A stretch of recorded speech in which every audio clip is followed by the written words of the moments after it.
The 1920s was a decade of change for many Americans. New inventions were made, such as cars, radios, and telephones. Americans were holding this in their hands for the first time in their lives.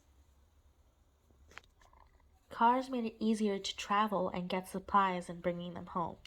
Radios brought foreign places and adventures to your home. Although many things were invented during this time and many things changed during this time, such as flappers and men cutting their beards off, funny things that were made for humans and Americans to live happy. But other things, such as the Prohibition, which was brought forth because of the 18th Amendment, not so happy, which this restricted alcohol and many things that had any alcohol related. But there is also a part in the 1920s which no one talks about. And this subject is murder. Many murderers popped up in the 1920s, such as William Hickman and Leonard and Loeb. Many people, such as Albert Fish. Yet Albert Fish was one of the most despicable and disgusting serial killers the world might have ever known. Yet. Albert Fish was born on May 19th, 1870, and died January 16th, 1936. He was an American serial killer, a masochist, and a cannibal. He was known for many names such as the Gray Man, the Werewolf of West Area, the Brooklyn Vampire. Fish was considered one of the worst murders of all time. Although some say he did commit other crimes, there was one particular crime that got him caught, which was the crime of Grace Budd, who was just the age of 10. Although this crime was the one he admitted to, he also created more, which he had stated to have had, quote unquote, had a child in every state. No one knows whether or not he killed, molested, or cannibalized these children he had, yet he did admit to some of his crimes, which some of his known victims are Francis X. McDonnell, Billy Gaffney, and of course, Grace Budd. The rest of the children he said to have murdered or had have not been found. Frankly, they probably never will.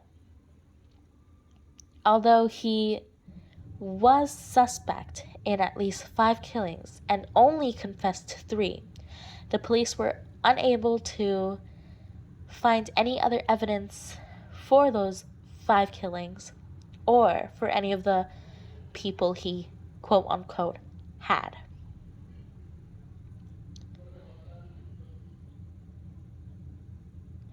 Although the police did rule out that there was at least 100 or so people that he, quote unquote, had or admitted to having. Albert Fish was born to the name Hamilton Fish, though he named himself Albert Fish after a dead sibling to escape the name Ham and Eggs that was given to him at an orphanage where he spent most of his years at.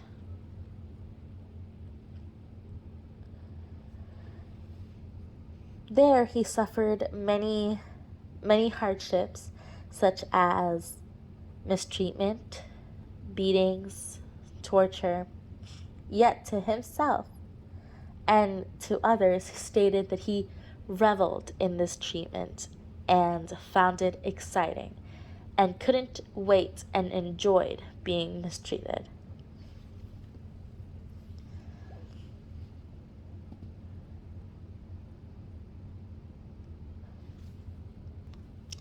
Albert Fish had many relationships during his time, though one had left him to what he is now, which was the day where his wife left him and went to someone else,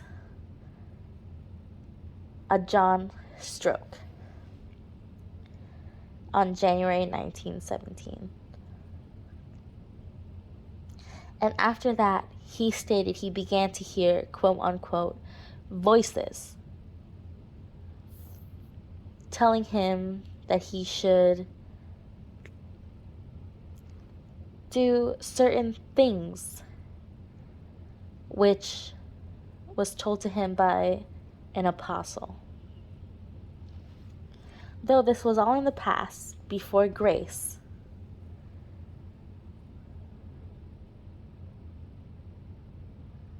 let's start with the very beginning and why, or how, he committed these crimes. Albert Fish saw an ad in a newspaper of a young boy wanting a job. Then he took it and went to the boy's house to meet his parents. But to his dismay, this boy was not a boy. He was a muscular young man, Edward Budd. Fisher told them that he would think about it and he would return and tell him the answer. When he returned, he told the Budd family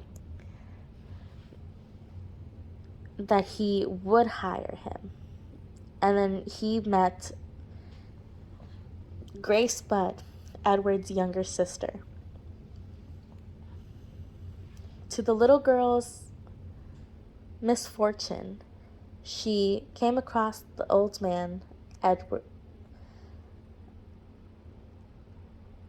Edward's so unquote employer, Albert, and sat on his lap.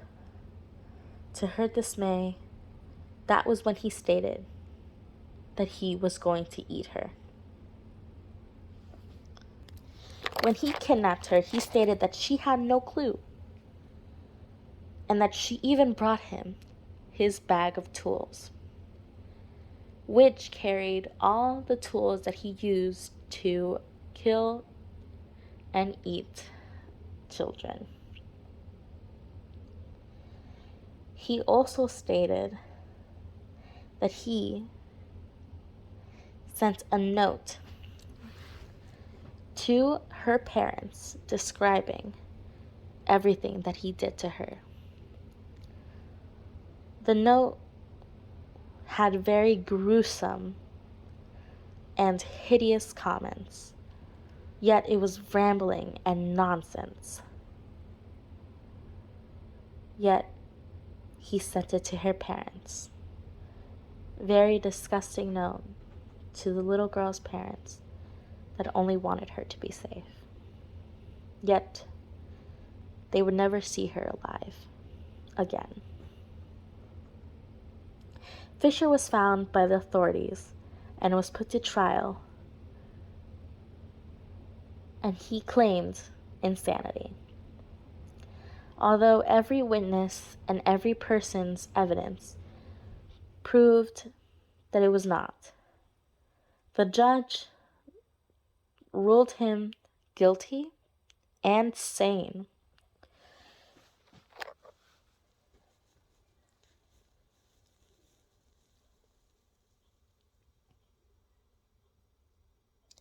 And now I will read from a passage. The paragraph name is Trial and Execution. On January 16th, 1936, in the electric chair at Sing Sing, he entered the chamber at 11:06 p.m. and was pronounced dead 3 minutes later. He was buried in Sing Sing Prison Cemetery. He also recorded to have said that electrocution would be the supreme thrill of my life just before the switch was flipped. He stated, "I don't even know why I'm here." Legend has it that he took numerous needles inserted to his privates, which is why the execution took longer. So during these times where people were just beginning to hold telephones in their hands, murder was still taking place. Albert Fish was named the most horrible and despicable serial killer in America, and went on to have many books written and many documentaries shown and many videos taken and many podcasts such as this one. A book, The Shocking Confession of the Child Killing Cannibal.